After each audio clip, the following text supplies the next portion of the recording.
Hello, everybody. Welcome to the Recording Drums podcast. My name is Blair Sinta. This is going to be the last episode of season 3. I will be back in the fall doing more. I've been enjoying getting back into this and having these conversations, and the response and the viewership seems really good. Please share this to any drummers that you think may be interested, or producers, whoever. I don't make any money off this. I just put it out there because I enjoy doing it and trying to share information to the drum community. So yeah, just please spread it around. Today I'm talking to Joey Waronker. Most of us probably know Joey. He's probably one of the most recorded drummers of my generation. He grew up in LA. His dad was a very well-known producer, and he has some very interesting stories. He grew up sitting in the drum booth with Gad and Picaro, like literally in the drum booth. And we talked about that. I've known Joey for a while, but we never really talked about this. So I wanted to get some information about that from him. So some pretty cool stories about that. My drum recording coaching program is ongoing. I will be teaching this all through the summer and ongoing. If you need help with mic placement, sending mixes, EQing, learning compression, making your home studio recordings better, no matter what room you're in. I don't care if you're in a bedroom, in a garage, you have an actual nice studio. We all have challenging places, and great recordings can be made from anywhere. We can all make money doing this. It is a very saturated field, but everybody has a niche, and it is possible to carve your own path. So please go to my website, blairsinta.com, if you are curious about this, and enjoy this last episode of season 3. And once again, please share the podcast. Let people know. All right, take care. Hey, What's up, man? not much. Hey, how have you been? I'm all right. How are you? Good. Pretty good. In a minute. I know it has been. Yeah. Where are you? I'm just at home. I know, I don't know why I'm so cold, but I'm freezing. It's cold. Yeah. It's really cold. Yeah. I'm like, I like the weather variety, but I'm a little over the cold at the moment, no, likewise, I'm kind of done. How you been, man? You been at home? What's been happening? I feel like you're never home, but that's probably not the case. Yeah, I'm never home. Yeah, I've been kind of on the run a little bit, but no, this year has been more. No, what am I talking about? 2024 was less touring. 2025 has been um kind of hectic. Man. But is that your studio? That looks really nice. Yeah, so like this is my control room, and then that's my tracking. It's just two-car garage. I've been in here since like 2009. Okay. Yeah. Dang. Yeah, my old house in Burbank was not. I had a studio in there, but it wasn't anywhere near this. But when I moved in here is when I had my first kid, and I just soundproofed the shit out of it. So I'm like, God, in case I need to be in here at 1 a.m, Yeah, so awesome. Yeah, and it's working. It's small, but it's working. Great. Well, it looks lovely behind you. Thanks, man. Yeah, and I think. God, I feel like the last time I was like kind of aware of your studio, were you in?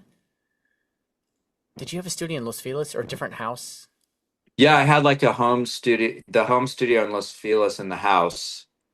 And yeah, it was very, very small. Yeah. And then we have our kid, and we sort of fell in love with this private school in Pasadena called Sequoia. Yeah.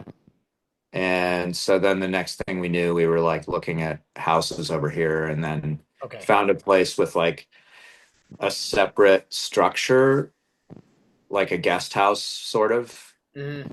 It was more like it's cool. So it's basically just like a big open structure, but it was built in 2006, so it was really easy to make into a studio.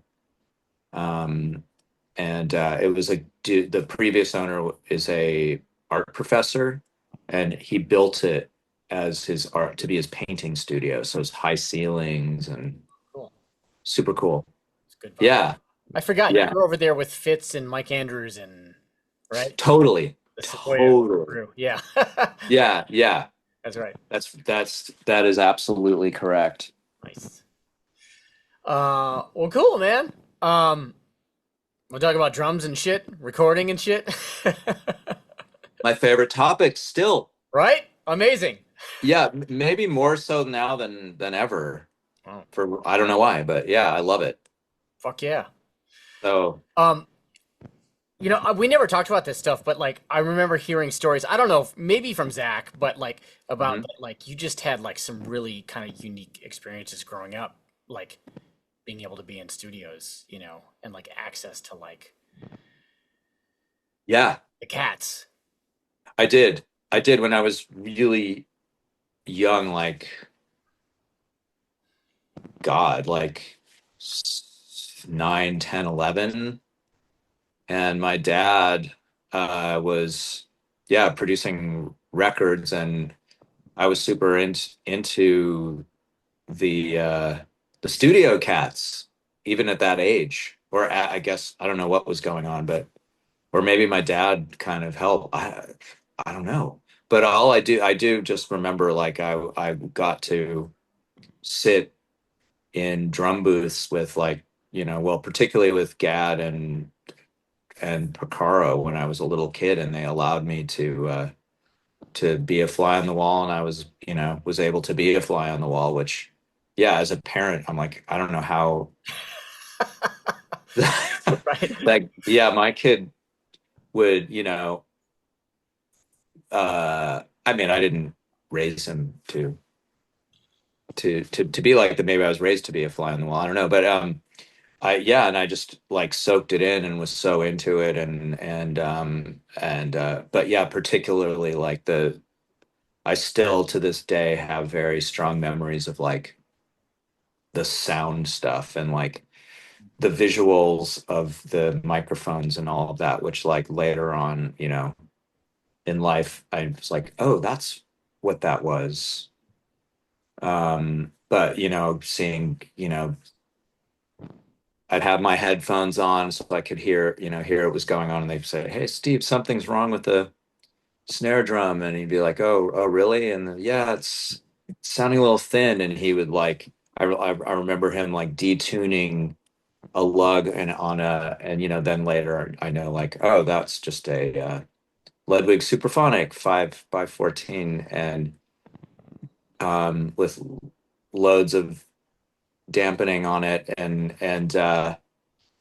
but not the ring that I think people say that he is famous for. I remember that like it was more like tape and stuff like that. And um yeah, but detuning a lug and hitting the drum, and the ripples started forming, and then they were like, "Oh, that's great right there."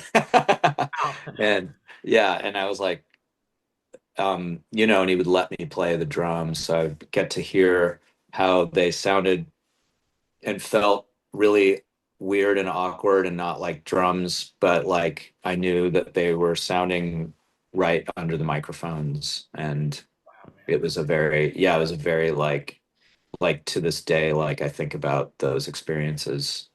So even at like 9, 10 years old, you were like aware enough to be absorbing this stuff? Yeah, Wow. yeah, that was like I was just, yeah, and I remember watching it like with well, because okay, so Steve Gadd had the weird kit. It was like the Yamaha Recording Customs, and it was the 10-inch tom Yeah. that was special with the like snare, like double-ended lug. So it looked very custom Okay. shop Okay. and so cool. And I think that I remember the next floor rack tom was like probably a 13, and it looked big. And then the 15 and 16-inch mounted sort of floor toms, and they had the blue Evans hydraulic heads. Oh wow. So they just sounded weird. And then he had the broken like very small ride cymbal that now you probably know Jeremy Stacy. He was like, that's a 16, that was 16. And anyway, yeah, he had that and yeah, and he would let me play and like they I guess it's the famous thing you've read, like you hit the drums and they just sound really weird. Yeah. But it's the way he was hitting them and the way they reacted with microphones. Like it was so I thought that was just so cool. Hmm. Um and fascinating. And then Jeff Picaro was a little more, and I remember like, and I do remember this like the control room banter being like, I would sit in the control room also. I remember like Jeff Picaro's tuning drums, and they're like, this is taking too long. And he had this Gretsch kit, and he was like changing the heads and like doing the whole thing himself. Um, uh, and it was I guess slow, but it wasn't taking that long at all. But and then like the sound he started to dial it all in, and they were like, yeah, Jeff has the best sound, like there's no question about it. And then when I got to go in there, I remember I was like looking, it was like, okay, beige masking tape, like the width, whatever, it's like an inch wide, like tissue paper, like what you blow your nose in. And I Yeah, was just very, homegrown shit. yeah, but I was like, as a kid, I was like, okay, when I get home, I know what I'm gonna get. And like, oh, we have that masking tape. Okay, it's got to be that tissue. And I saw the size of the little rectangles he was making and Mhm. paid close attention and yeah, because I just for whatever reason was like, oh, I think I see what he's doing. I think I get it, how he's getting the tone um and then he also had the like ripply snare drum. That must have been a thing at the time. Like he had the like he always had like all the times and there were many of them that I got to sit in the booth with him. He was so sweet. Um he always had the same like Radio King snare drum that I assume was rebuilt by Jamerson, the drum tech. Oh, I don't know him. Yeah, I think it was his original drum tech, Okay. and he would, I think, take old Radio Kings and strip them and put new hardware on them. Oh, wow.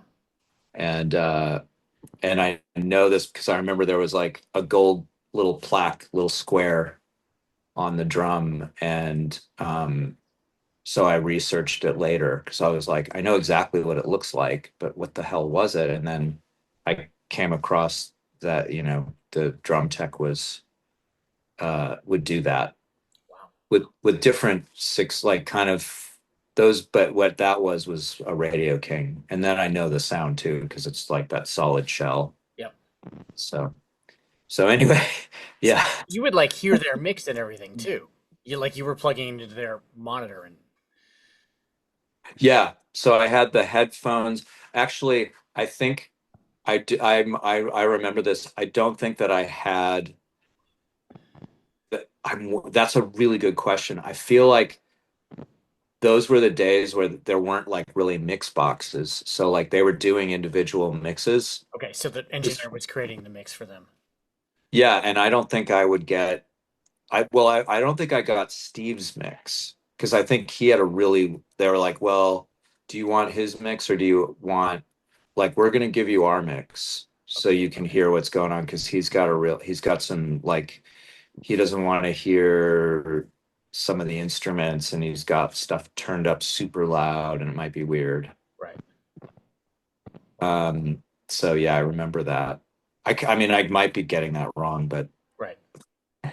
Do you happen to remember like any particular records? Like, did you sit in any sessions and then hear it later and be like, "Oh, I was in the room for that song or whatever"? oh, oh yeah, because it was the era of so wait, let's see. So it was well, the big one for me, the one that I just kept going to that was mostly Jeff Picaro was the Michael McDonald record that my dad produced. Mhm. My dad just got inducted into the Rock and Roll Hall of Fame too, which I think is Did he? so cool. Was He that last did year? just for this year. Oh, oh, it just had like the induction, just or the invite or whatever the fuck. Yeah, Oh, like that's amazing, dude. yeah. I think it's so cool for him. It's like, you know, couldn't I think he's a funny guy. Like that's the kind of thing with that, like, through his life he didn't that kind of stuff really didn't phase him or mean much. But like you get older and it's really nice to get recognition. But anyway, yeah, he was producing the Michael McDonald record that has Keep Forgetting on it. Oh yeah. So like I this was a great recent experience where I've started listening to like Audible books, Mhm. and I always want to hear autobiographies read by the author, Mhm. which has become like, I don't know. But so I did the Michael McDonald one, Mhm. and he tells the story of that song, I keep forgetting, being tracked, Mhm. um, and talks about Jeff Picaro the whole time, and that being the focus of the tracking of that song. And the only thing, I mean, why would he know? But like the thing that he left out was like I was sneakily in the drum booth watching everything that he's describing in the book. It was so awesome for me. Wow. Like I remember it. It was like Jeff, they were working out the direction. Mhm. They got it finally, and then they did a first like real take, Mhm. and Jeff dropped a stick and picked, and I feel in, I mean, I'm probably making this up in my memory, but like I feel like he even like either looked at me a little bit like fuck, that kind of look, or like he was just making that, I saw him make that facial expression like, Mhm. and then he picked up the stick and like kept going. It was like towards the beginning of the take. And everyone said that that's it. That's the take. And that record was definitely more of a like process of like 12 takes kind of vibes with all these, incredible musicians. So like I remember thinking like, what? How can they get it on the first one? They need to do at least and then Jeff, we went into the to hear it, and Jeff said, I need to do it again. And they're like, I just oh have yeah, go. you. Hang on. Okay, Zoom I just. can hear you. Can you hear me? Can you hear me? Hello.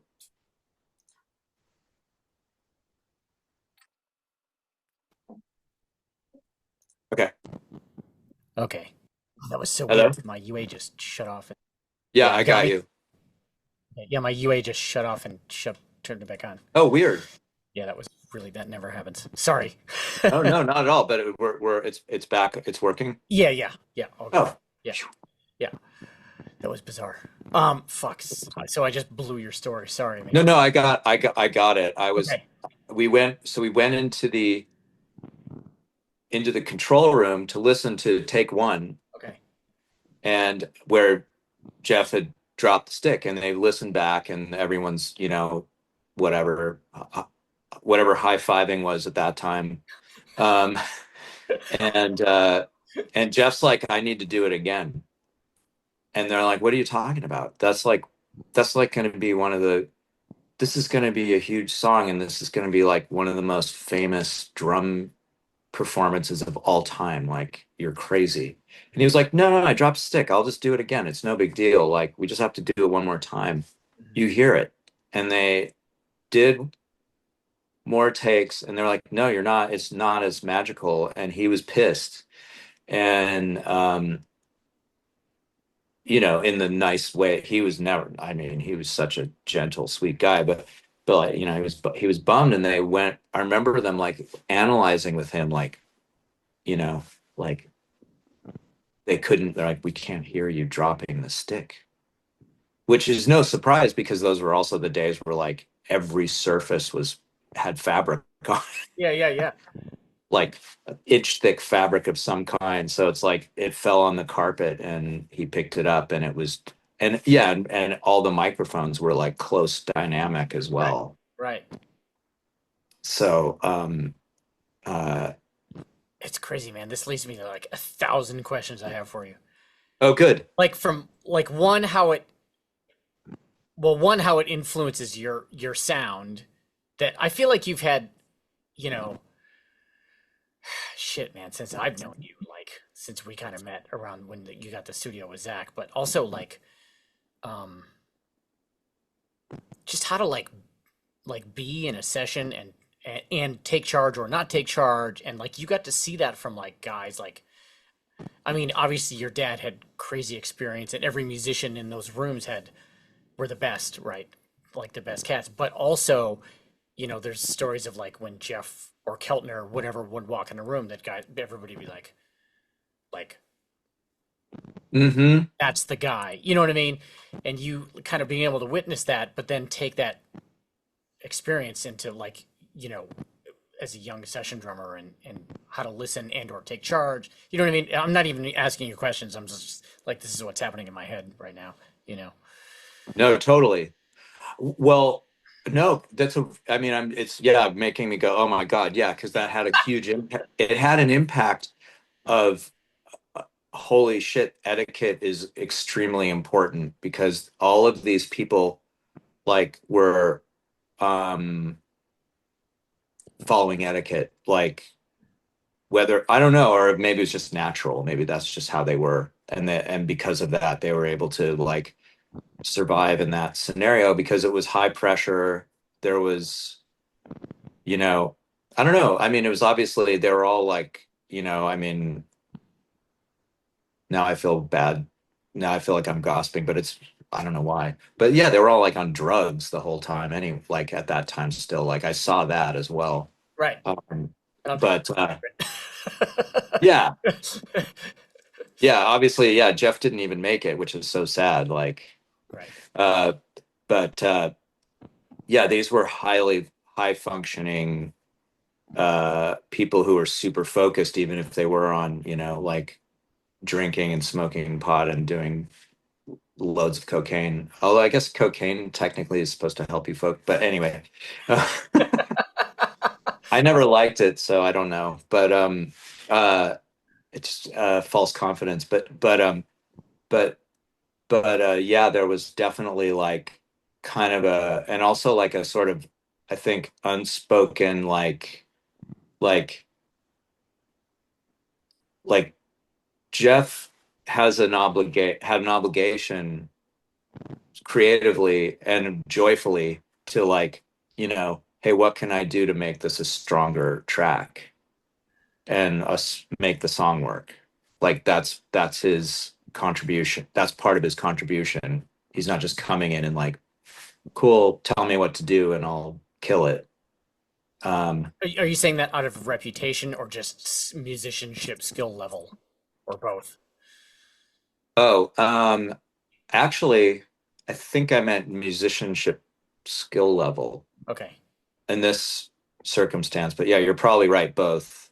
But where like, but you also knew that like if someone were to say, if anyone were to say, um, you know, hey, would you try X, Y, or Z? That any of those musicians were also like they were very grounded and like not egotistical, and they would do it because the idea is, hey, we're making a record for our friend Michael, and these guys are producing, and these other guys are the engineers, and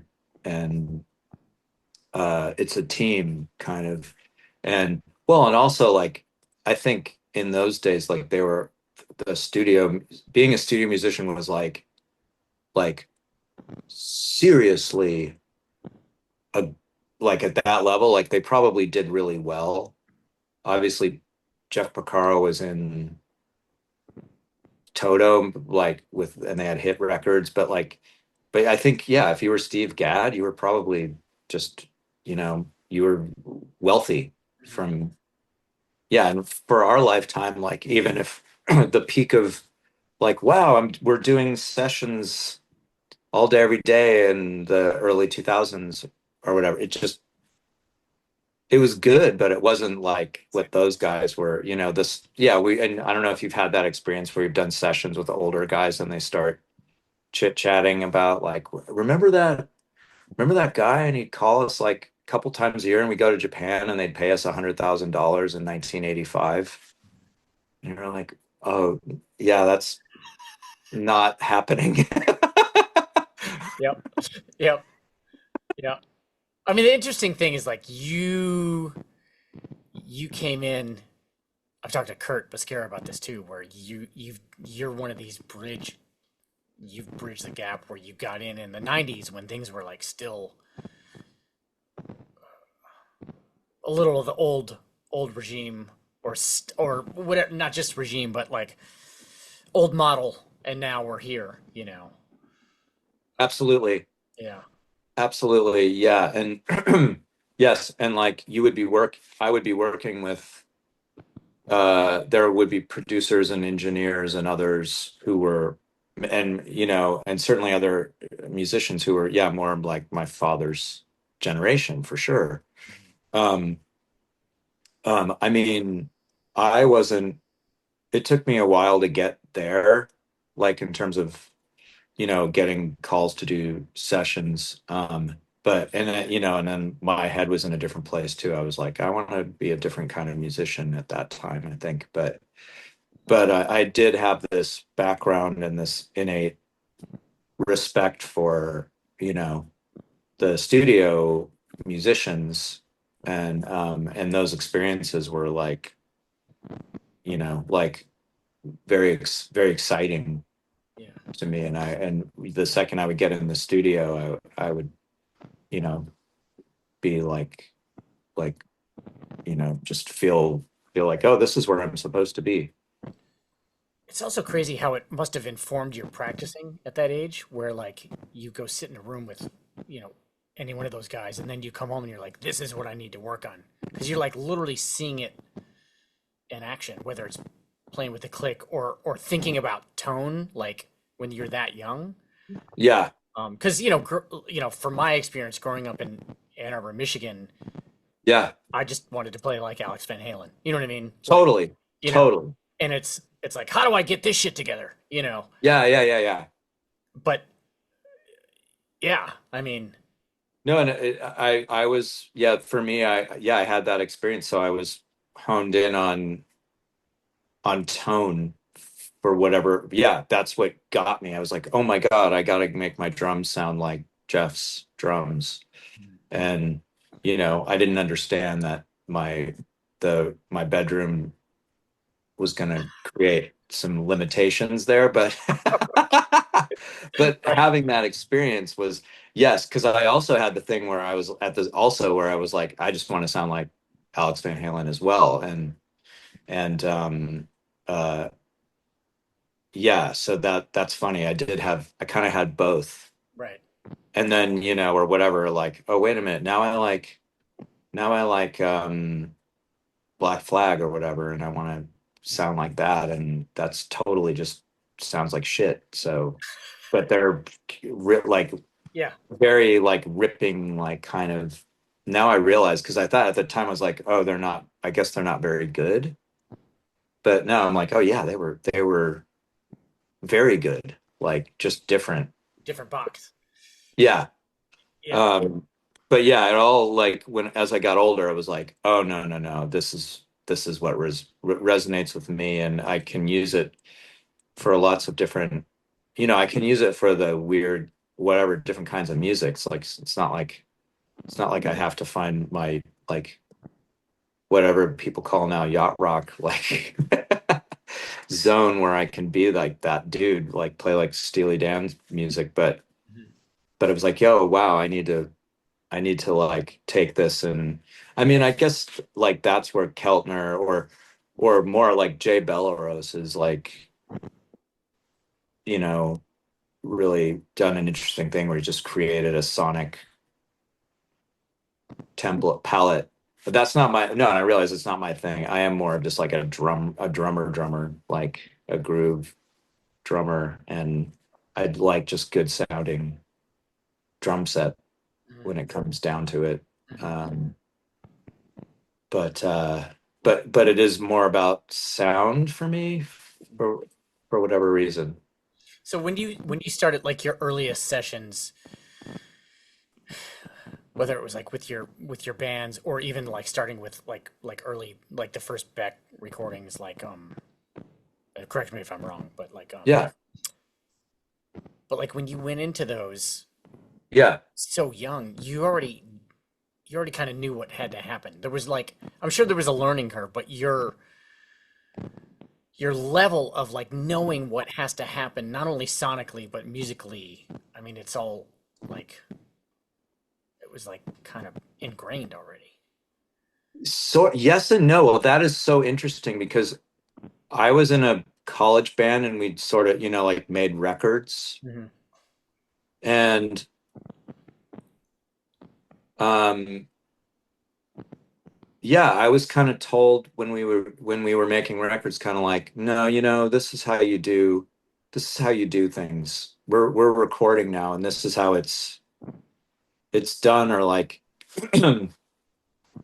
and it shook my confidence because I always had in my head was like, wait a minute, there's got to be ways to get there can't be this many like set rules for recording, and this must be the limitation of the people I'm working with. But I didn't really understand all of the technical sides of the recording, and I certainly remembered what the microphones looked like when I was a kid, but I didn't know what they were, and I didn't know how they were working.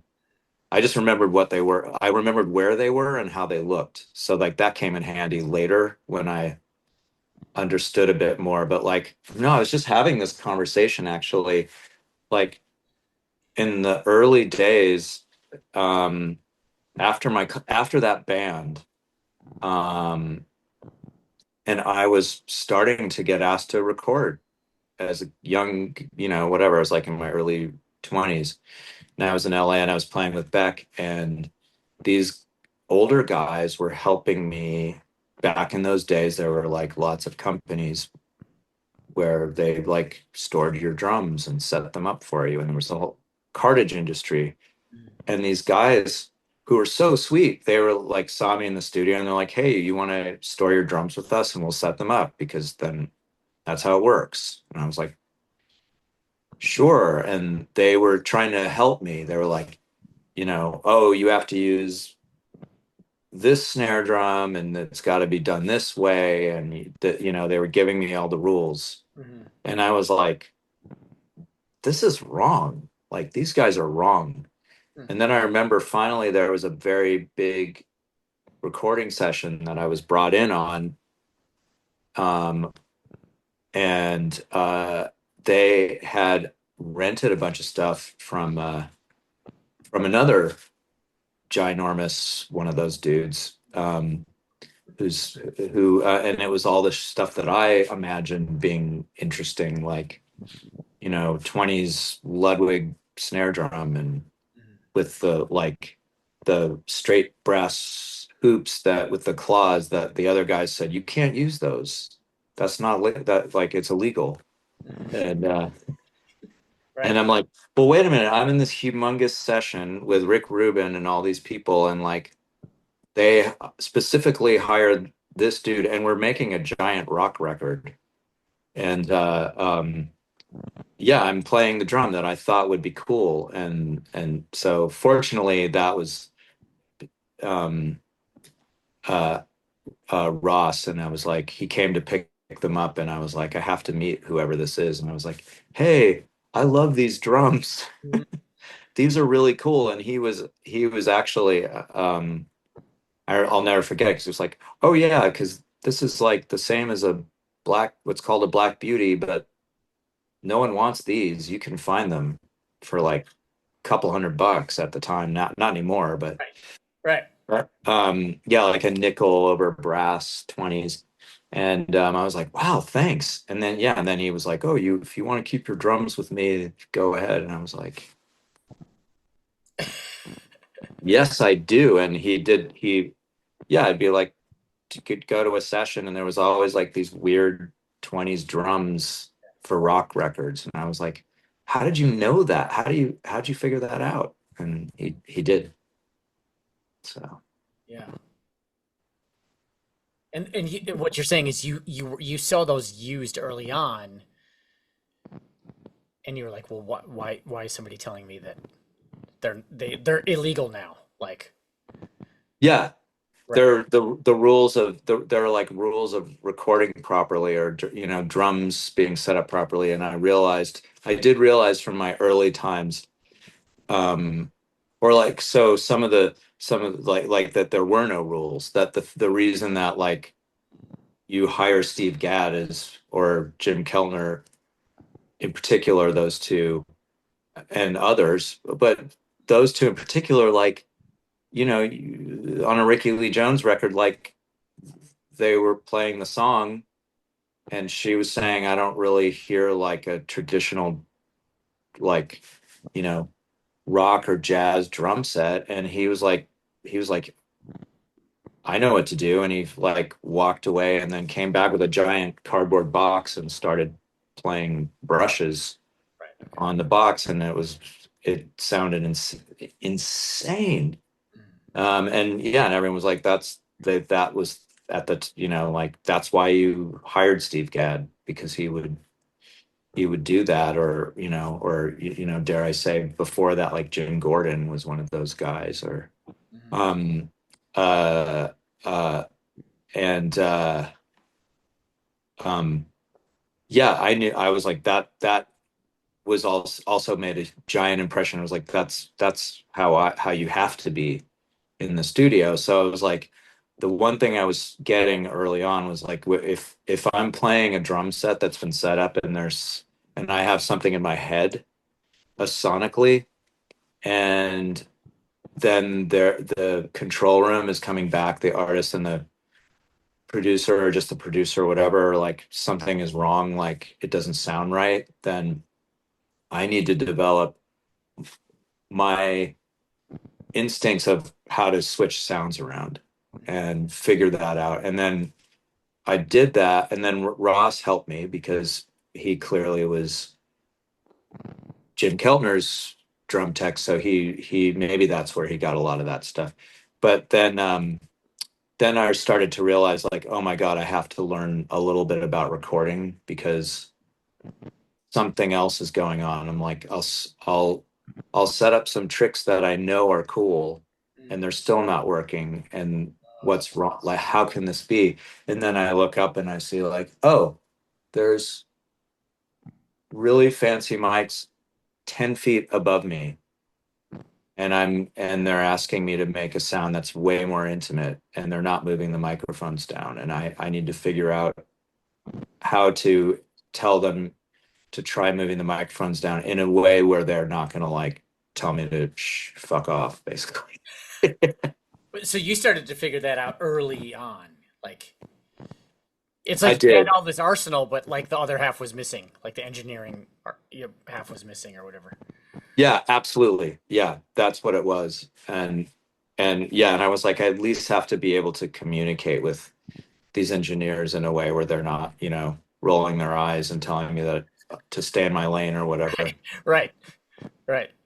And and and and I know that my experience as a kid being in the studio with those heavy hitters, like they were all very gracious, and that there was no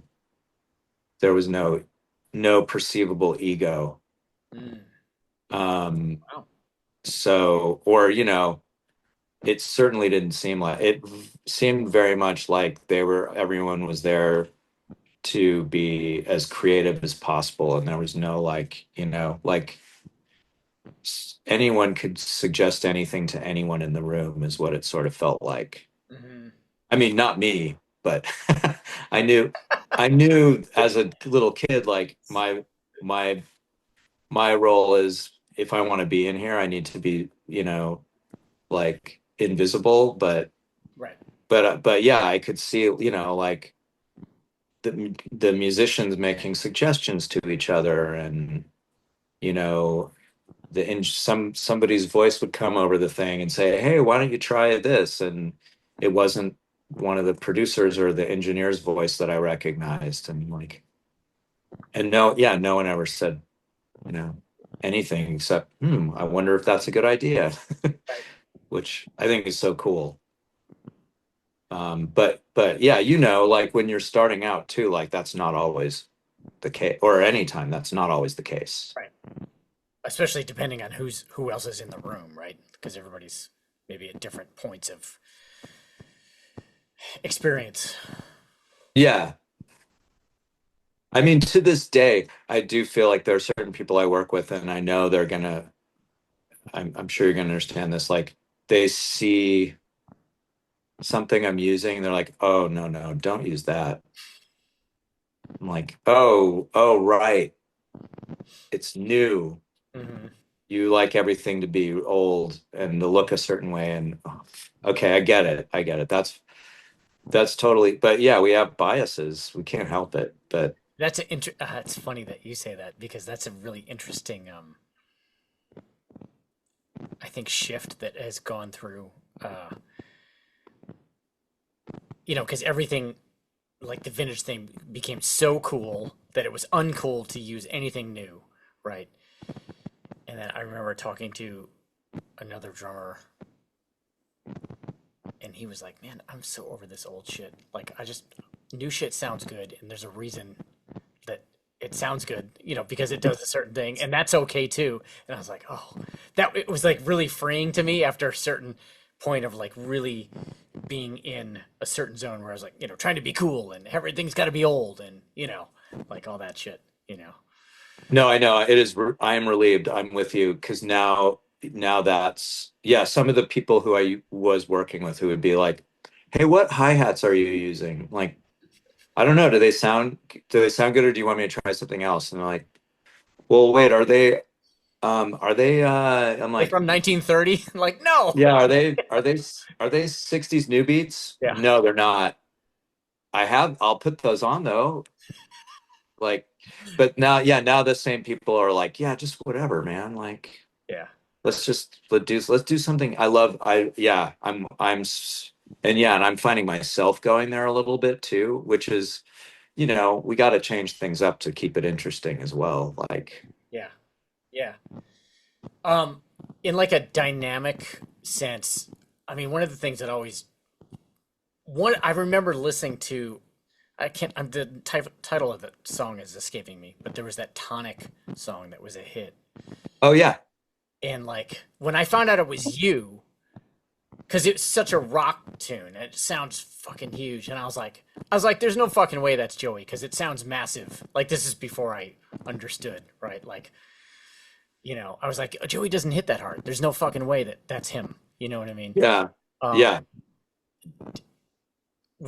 is that something that you just inherently understood from the studio, or is that just you? Like the dynamic level that you use is very controlled, and I mean that in the most I mean complimentary way. You know what I'm saying.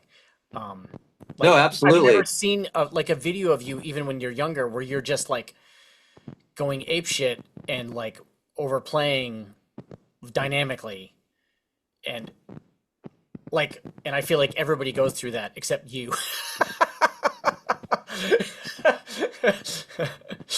Well, um, uh, yeah, I do. I can say, yeah, my other musician circumstances as a kid were that I figured out like I could play with certain older people that I was around. Like I figured out, oh, they'll let me play if I play really quiet. So I figured that was informed my playing uh, as a little kid, or whatever, when I was like no, younger. God, scary. But yeah, teenager for sure. Okay. And then the funny thing about the Tonic record was the drums I was at least thinking of that I was trying to explain earlier Mhm. were literally the kick and the snare that were on that Tonic record. And I remember walking into the studio and the producer was Mark Ender, Mhm. and he had them and I knew them Mhm. because I was like, oh, there's that green giant parade bass drum that Ross, it's like Ross's secret weapon. He knows it's the ultimate like Bonham kick. Mhm. And there's the nickel over brass 15-inch 20s Ludwig that I love so much. Mhm. Like, oh wow, this guy's cool.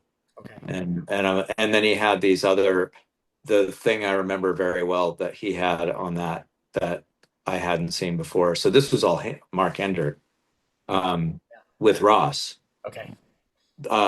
15-inch pasty Ludwig hi-hats that are super thin. But I was like, I started playing it and it immediately just sounded like that anyway. Mhm. And and yeah, I'm not really sure, like, I mean, I just kind of knew, I kind of figured out like the dynamic to make them sound like that. Mhm. I have to say, that's all I can say. And it was at in a small room, and I knew also that that room, I was like, oh, this guy is so on it, like he knows all the shit and he's kind of taking it to the next level. Like Sunset Studio 3. Mhm. Um, yeah, that's like a very small, weird shaped drum room, but it was just Yep. really easy, and that you could get a massive room sound in there if you knew where to Correctly. put. What's that? You play correctly. Yeah, if you play it correctly, and if you know where to put the mics Yeah. and you use the right mics. And yeah, Mark Ender, I was starting to get wise to it, and I walked in, I was like, oh wow, this is going to be easy because he's already got there. He obviously knows what he wants. So, Yeah. I mean, oh, and then I think he was used to Matt Chamberlain, who's probably, I don't know, but I assume Matt is like kind of a dynamic, like a softer dynamic player. I've only ever seen him live playing like little jazz gigs and stuff. Mhm. I feel like I saw him once playing in a more of a band, like a live bigger thing, and it was, yeah, he wasn't like smashing the drums. I mean, Matt can do both. He can do it. He I've can do seen it. him. I've seen him live with Tori, and he's fucking wailing. But it's Okay. also all dynamically in check. You know, it's not cymbals taking your head off, right? Right. But also, Yeah. of course, he's super dynamic. You know, overall. Yeah. Yeah. I, yeah, I mean, I probably just don't know how to hit hard. But no, I mean, that's not true though. I do know like there's like a tuning. No, I think I'm fortunate I can understand the point where you're hitting a drum and you're getting the maximum tone. And then I can also understand like, oh wait, this needs to be more impactful, like it needs to be tuned slightly differently, set up slightly differently, and hit slightly differently. So I started to get that. Yeah. Yeah. So, at what point did like your need for like being able to express the engineering side start to kind of meld? Well, you really start to take that on like seriously so you could help explain things in the studio, but also with like having home studio work and that whole transition to like now I need to be able to work at home because the shit's not the same as it used to be. Oh yeah, well, I think what happened for me was, well, a long journey kind of where um I stumbled into record production for a while. And so, which felt like I was in way over my head, which was a surprise. I was like, wait, my dad did this. this should be easy. But the learning curve for basic tracks was quick, but the part after that was elusive, and I felt like insecure, like I didn't have the tools for that. I'd never had the confidence. But that was in that transitional period where there was still like different kind of record industry with like, where like labels would throw money at stuff and not worry about it, about losing, like if they made a mistake. And so that was cool. So I had to learn a lot in like traditional studios, and then and then at the same time everyone was getting their own like computer based home, which you could have in the studio or at home. So then I started with that, but I only really got good at it when the pandemic hit. Yeah, and I was sort of doing it, and I thought I knew what I was doing, but like I was recording at home, but my space was so limited that I didn't really know how to make the best of the limitations. So my final sort of, after trying a million things, I sort of landed on finally a decent usable sound. Okay. And I was like, well, that's the best I'm ever going to be able to do in this space, so I better stick with it. And no, and then my other thing was I was afraid to buy gear. And that was definitely a time where like, yeah, if I had made if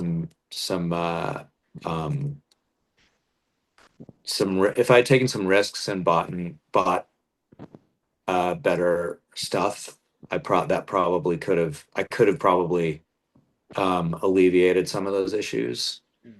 But yeah, but then when the pandemic hit and I coincidentally had like a larger, more kind of like um space that was more diverse and that sounded better and had different sounds. So I had created uh um like a live room that sounded really good, and a dead room, a super dead area. And then like a medium, like a dead room.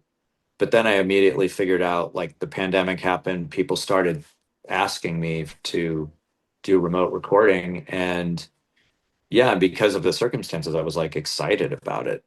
Like I was sort of maybe even reinvigorated, I guess I would say, about like, oh wow, this is something I never thought of. Like I'm in a situation where I can spend hours like trying different things, trying to learn how to record myself playing drums to see if that's even a viable notion.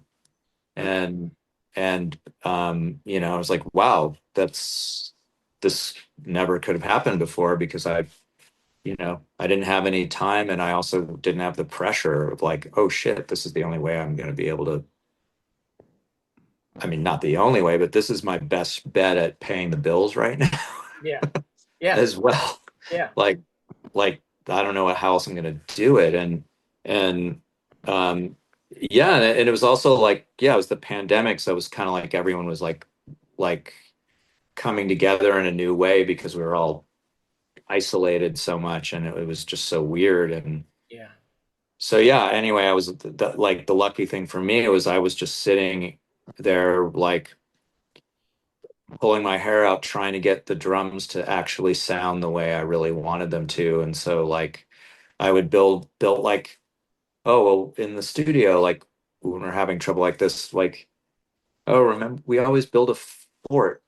Like we always put blankets over the top. Like, so I did that in an area and put a kit in there and tuned it and got it sounding the way I thought it should sound, and then struggled with mics and processing, and then fortunately I was doing enough, working enough, that like one client, like one guy kept having me record stuff for him, which was so cool. But he was like, you gotta rent a U47.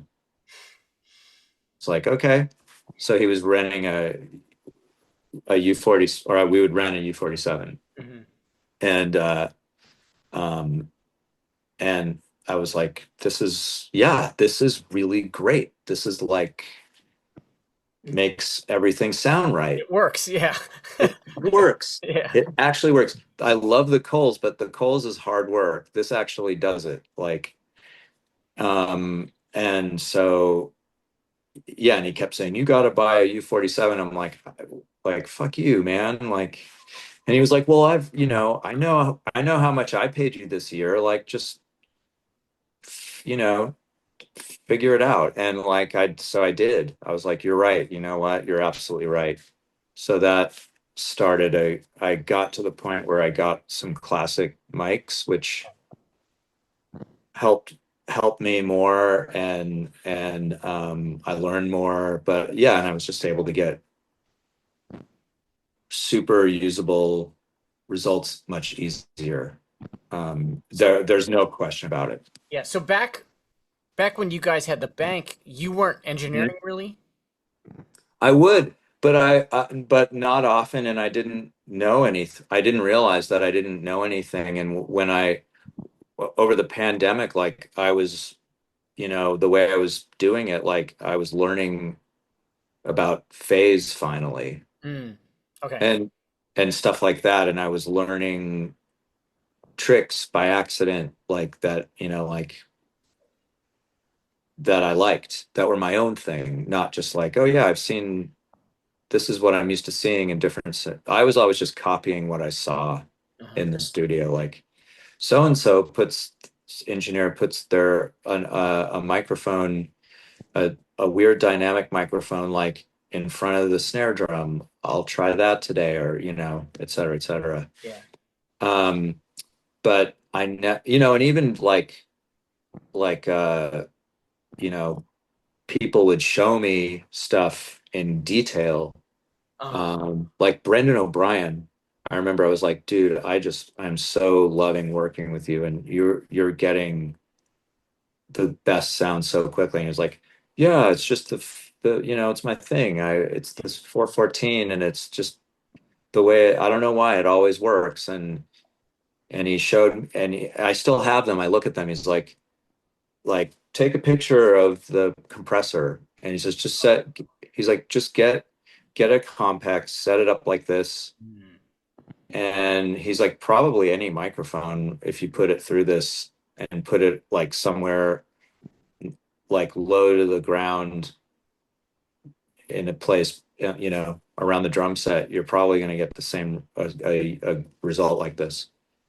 So So like a certain like few secret weapons.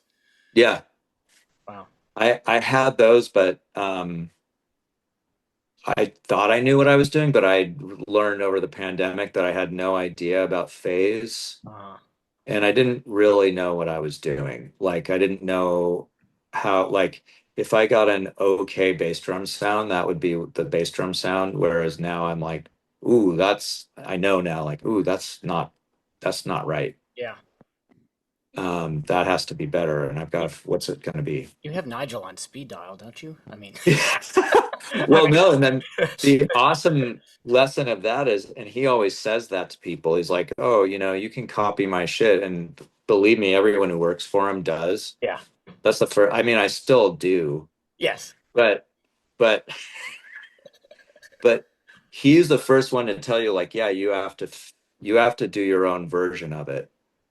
Like, you have to figure out how to make it work, and it's just the way. It's the sort of chaotic nature of humanity, or something like. Yeah. I mean, that is And true, right? Like, yeah, put them here, but you're like, well, I'm in a different fucking room, or the mic pre's are different, or whatever you know what I mean? It's not. yeah. Yeah. And he's like, sure, this is what I do every time, but that's not true at all, because he might, there's micro adjustments like you're saying, or yeah, or he says, you know, we got to tune the drums differently. Mhm. Like there's that too. Um, but yeah, his thing is he knows how to make things work his way, and Right. and you can copy it, but you're always going to have to do your version of it, even if you're copying it, which is Yeah. for it to be good, which is so cool. And yeah, I get that when you talk to like when I talk to my drummer elders who I love, like Jim or Kellner or James Gatson and they're going to say the same thing, especially that generation, because they were, they played all the time. They played so much and they were generous. They were in a situation where like there was so much work going around. Yeah. They didn't have any, there was no need for secrets. Right. Interesting observation. Yeah. Yeah. And I feel like Also later less on, isolated though. I mean, we're also yeah, isolated now. It's like I don't really feel like I have secrets in here, but like you just said, it's not what I'm doing here is not going to work necessarily for you. It's like right. And that's right. And that's a good point, right? We're if we're isolated, right, and you're doing stuff in your studio and it's working great, like the only way we're gonna share that is we're gonna have to make a date. Whereas, and like do it on purpose. yeah, Whereas like, yeah, when you're in a larger community, it's just happening. And, they right. were all like, smoking joints together in Yeah, the hallways at studios and yeah. so on. Yeah, and just the collective effort of being in one room of and just having other shit to work off like, oh, well, that's the bass tone and we need to figure out how to work with that bass tone or just the vibe of a song and you're not just in your own hole going like, okay, what do I do? Like it's only about me at this moment, as opposed to like the collective. Oh, you're gonna do that? Oh, if you're gonna do that, I'm gonna do this. Absolutely.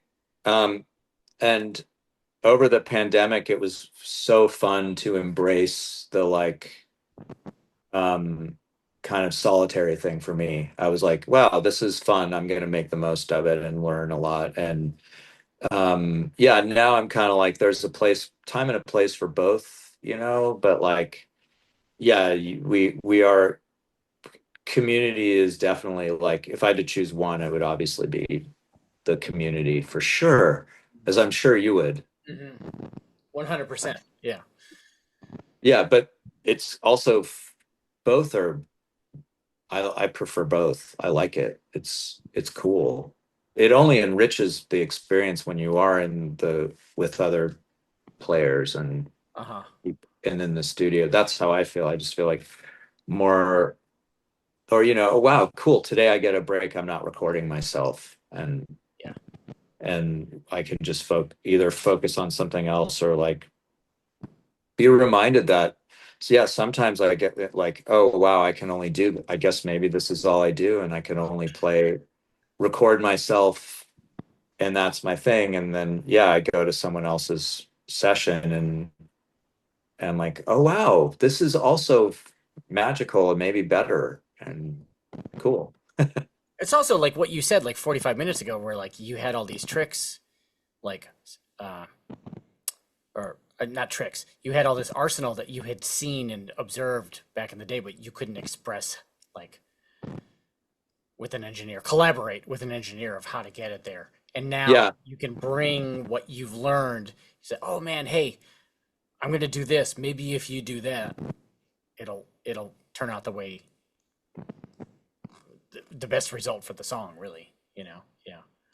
and I don't know if you do this at home, but I'm remembering like as soon as I could, I started hiring my friend who's an engineer to come and help me a little bit. Like, and never to do a session because I'd figured out like, wait a minute, I can do it myself. That's actually fine. But we would like mess around and like get sounds. And I found that was like much better, like to have someone helping. Or even if it's like sometimes I get introduced to like kids who are just want to learn and I'll be like, come over and um But yeah, and then when I'm actually doing a remote session, I'm running it 100% by myself. Yeah. And you feel that was like just in the past 4 years that you're. That's amazing to me, actually. Yeah, it's really just in the past 4 years. Yeah. Yeah, how long have you been doing it? Longer, way longer, obviously.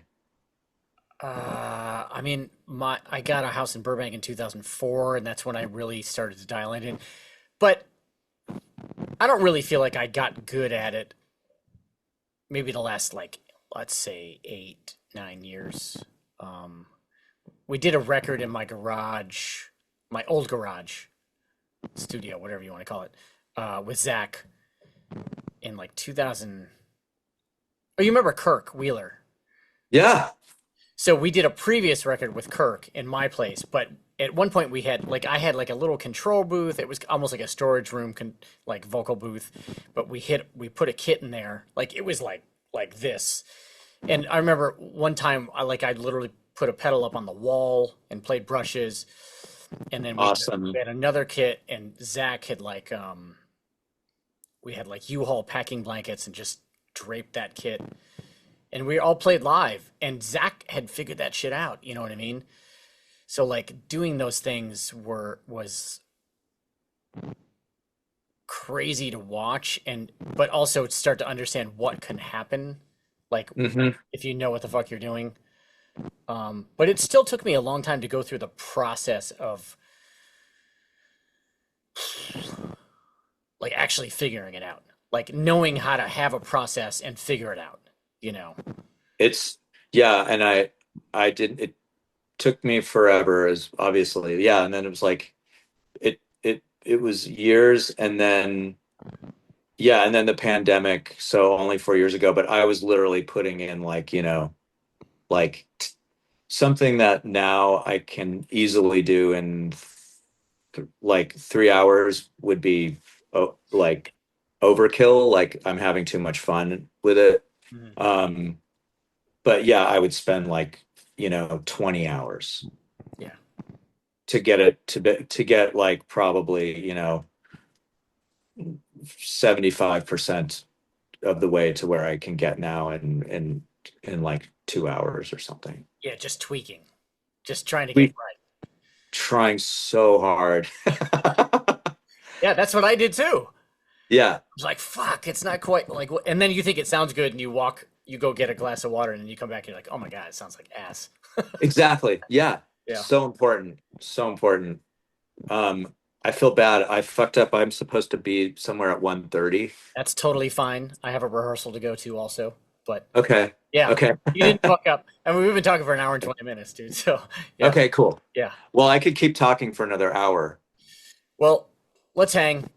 Yeah, let's This will hang. be That informative to many people, but I would love to come by and just fucking hang, man. Yeah, that I would love that. yeah. Let's do that. I mean, I am about to like go away for the summer, but when I'm back, But thank thanks for you. your time, Joey. I appreciate it, dude. Dude, thank you. Yeah, and honest, seriously, let's just get in touch with each other and hang. Okay, man. I would Sounds love great. it. All right, dude. Take care. Bye. Bye.